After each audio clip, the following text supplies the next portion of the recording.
last episode of 2025. It's rather special, and it's made even more special by the fact that we're discussing the future of neuropsychiatry in what I hope will be a mini translational masterclass. We recently hosted in Chennai NeuroFrontiers 2025, an absolutely wonderful 2 day discussion and dialogue on neuropsychiatry at the cutting edge. And it featured 27 speakers from 27 different and diverse topics and from various countries spanning the globe. And this podcast really is bringing together some of that into a little masterclass that tries to give you a sense of what neuropsychiatry is becoming. There is a clinical paradox that despite unprecedented advances in neuroscience, functional imaging, molecular genetics, computational models, and increasingly precise interventions, a substantial proportion of patients with disorders of brain and behavior continue to fall through the cracks of our systems. And this is something very important that we have to acknowledge. These patients often move between neurology and psychiatry, between structural explanations and psychological interpretations, between labels that explain part of their experience but never the whole. But this is not just because of technology, this is also due to conceptual fragmentation. In the neurological lens, we are still organized around localization, lesions, and circuit failure, a structural paradigm focused on where and what has broken. In the psychiatric lens, we are organized around phenomenology, behavior, and experience, a functional paradigm focused on how symptoms manifest. The brain's reality is a bit different. The brain has never respected this divide.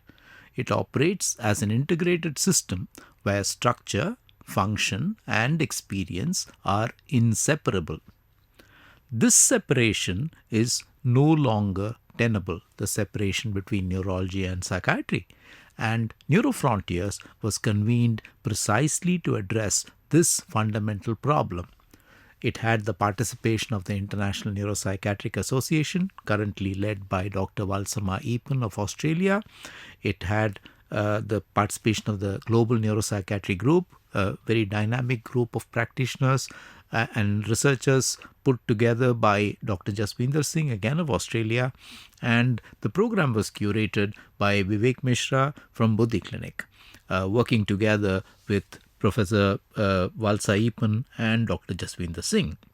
And we asked this central question: how do we move from parallel descriptions of brain and behavior to an integrated mechanistic model of brain function that actually can guide care? Across 2 days, a coherent framework began to emerge: network-based, developmentally informed, mechanistic, ethically alert, and clinically grounded. The first part of our conference was on neurodevelopment, and we looked at neurodevelopment as lifelong network configuration. Professor David Coghill articulated a clinical reframing of ADHD supported by neuroimaging and cognitive neuroscience evidence. There is frontostriatal executive control, the networks responsible for goal-directed behavior and cognitive control. There is the salience network, systems that detect and filter important stimuli from the environment. There is the default mode network, internal mentation and self-referential processing that should suppress during tasks. The key insight from Dr. Coghill was that in ADHD, the DMN intrudes during goal-directed activity, producing distractibility, mind wandering, and difficulty sustaining effort. The same individual may function well in high salience environments and poorly in environments demanding sustained internal control. ADHD, therefore, is a network instability and not merely attention deficit. ADHD treatment, therefore, he said, had to be reframed. The deficit model is, why can't this person focus? It focuses on trait deficits. There is a pharmacology-only approach. There's a fixed capacity assumption that this is what a person can do. What we need to move is to a context model. Under what conditions does this brain regulate attention effectively? This is relying on the mismatch between architecture and demands, on environmental redesign to suit the individual, and task restructuring and neuromodulation. Indeed, neuromodulation was a repeated theme that came through the conference as being extremely important in working with neuropsychiatric patients. Professor Valsama even extended the network framework into motor and behavioral domains, revealing a crucial divergence between neurological severity and lived disability. She described Tourette syndrome as social amplification of disability. The neurobiological substrate here is dysregulation in the cortico-striato-thalamocortical circuits, failures of suppression rather than generation. The tic expression is both motor and vocal, and manifestations that may vary in both frequency and intensity. And it's good to remember here that Tourette syndrome by definition is multiple motor tics and at least one vocal tic. And remember, a vocal tic can even be a grunting sound. It does not necessarily involve words that are spoken. And the social response to this is scrutiny, stigma, misunderstanding, and shame, amplifying disability way beyond neurology. Medical management alone is insufficient, is the clinical implication. And if the social environment continues to amplify disability, neuropsychiatry intersects directly with public health and education in this condition. We had a wonderful session on adult autism by father and daughter, Dr. Tanya Deb and her father, Dr. Deb. And Dr. Tanya Deb highlighted adults who reach midlife before receiving an autism diagnosis, often presenting with anxiety, depression, burnout, or relational difficulties rather than autism per se. These histories are characterized by prolonged masking, sustained effort to conform to what are neurotypical expectations, and this comes at significant psychological cost. She pointed out that there was a need to recognize neurodevelopmental differences, understanding autism as a variant of architecture rather than pathology. There was a need for narrative repair, reinterpreting past struggles not as personal failure but as predictable consequences of mismatch. And there was a need for secondary psychopathology management that targeted anxiety, depression, and burnout that arose from the chronic environmental mismatch. Behavior as an output of neural integrity was the next part of our meeting. And we had a wonderful talk by Dr. Zarina Kirk, whose work forced confrontation with an uncomfortable reality that rates of traumatic brain injury, particularly involving frontal and temporal regions, are markedly elevated in incarcerated populations. Her topic was on brain injury and criminal justice.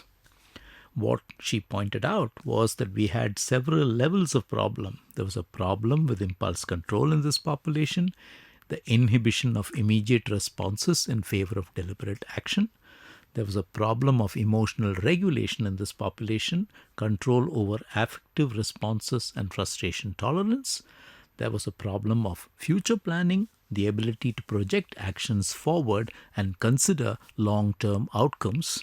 And there was a problem with moral reasoning, the capacity to distinguish right from wrong and anticipate consequences.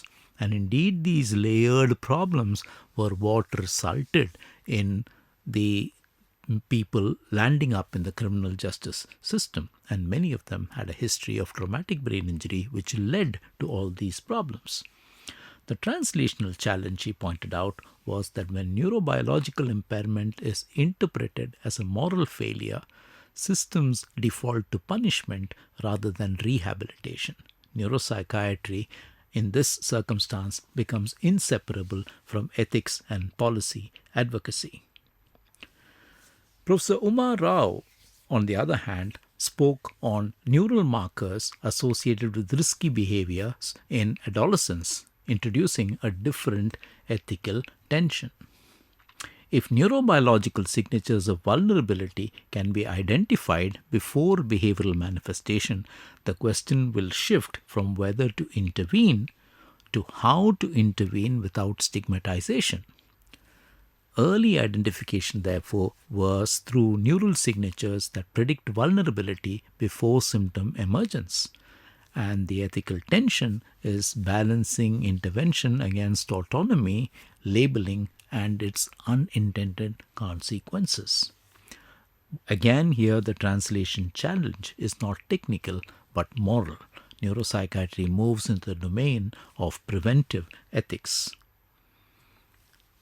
We had traumatic brain injury addressed in both children and adults across the lifespan, and the sessions highlighted a crucial nuance. Plasticity is not uniformly protective.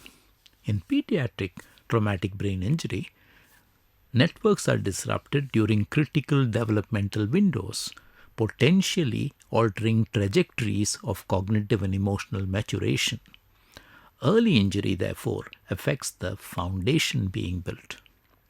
In adult traumatic brain injury, on the other hand, the disruption is to established networks with reduced adaptive capacity. Later injury, therefore, affects an already constructed system with less flexibility for reorganization. Dr. Hetal Kumar Mehta's focus on sleep disturbance underscored that recovery is deeply shaped by circadian rhythm, autonomic balance, and sleep architecture, domains still under-integrated into routine neurorehabilitation. We moved on to discuss functional neurological disorders and predictive processing. Professor Kurt Lafrance articulated one of the most mature conceptual frameworks presented at NeuroFrontiers, pointing out that FND was a disorder of predictive processing. We still have top-down predictions, the brain's internal models of expected sensory and motor outcomes, and these impact. We have precision weighting, the relative influence of predictions versus incoming sensory data. We have functional symptoms. We have real, involuntary symptoms but without structural damage, and typically, therefore, repeated investigations fail to show a reason or a cause for these symptoms. There is maladaptive weighting, excessive influence of predictions over actual sensory input. And what he talked about was a paradigm shift in our approach. Diagnosis becomes positive rather than exclusionary. Explanation itself becomes therapeutic. Rehabilitation focuses on retraining attention, expectation, and salience rather than proving symptoms are real. Professor Sigita Piliposis extended the predictive processing framework into pediatric populations, revealing a critical insight about timing. Children with FND often show dramatic improvement when explanation and rehabilitation occur early.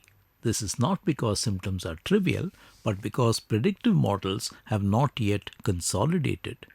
Delayed diagnosis risks entrenching dysfunctional models, increasing chronicity. Here, timing becomes a therapeutic variable. So the symptoms have an onset and functional symptoms emerge. That's at the first level. We have an early intervention window here, and models are still flexible and dramatic improvement is possible at this stage. But if that doesn't happen, symptoms get consolidated, and without intervention, patterns become entrenched. And We then reach a stage of chronicity where it's harder to modify established predictions. We moved on to talk about neuromodulation and psychedelics as neuroplasticity tools. Doctors Sarah Farrand and Tom Rayleigh discussed deep brain stimulation as a tool for modulating dysfunctional psychiatric circuitry, extending its application beyond traditional movement disorders. They moved from symptom categories to circuit targets, pointing out that psychiatric symptoms are no longer viewed as intangible experiences alone, but as expressions of a modifiable network dysfunction. The role of precision neuromodulation interventions aimed at specific dysfunctional circuits rather than broad diagnostic categories was discussed. And the translational shift was that treatment moves from managing symptoms to restoring network function. We had a very interesting session on psychedelics as facilitators of context-dependent plasticity. Dr. Chirint Bhagavan and Dr. Maurad Wabba framed psychedelic-assisted therapies not as direct treatments but as facilitators of plasticity. By transiently increasing neural entropy, psychedelics reduce rigidity in predictive models, creating windows for new learning. One very interesting insight that came from Dr. Wabba's lecture was the mystical experience being a predictor of recovery when one uses a psychedelic intervention. And that really fascinated me. The mechanism was neural entropy disrupting rigid predictive models. The opportunity is a window for new learning and pattern formation opens. There is, however, a critical caveat that Professor Urvaksh Mehta's talk focused on, that without structural integration, increased plasticity can destabilize as much as heal. Here, neurobiology and meaning become inseparable. Plasticity requires context, intention, and integration. NeuroFrontiers did not offer certainty. It offered conceptual coherence. Neurodevelopment is lifelong, and network configuration continues across the lifespan, not just in childhood, as revealed also by how so many adults present, for example, with an autism or an ADHD diagnosis.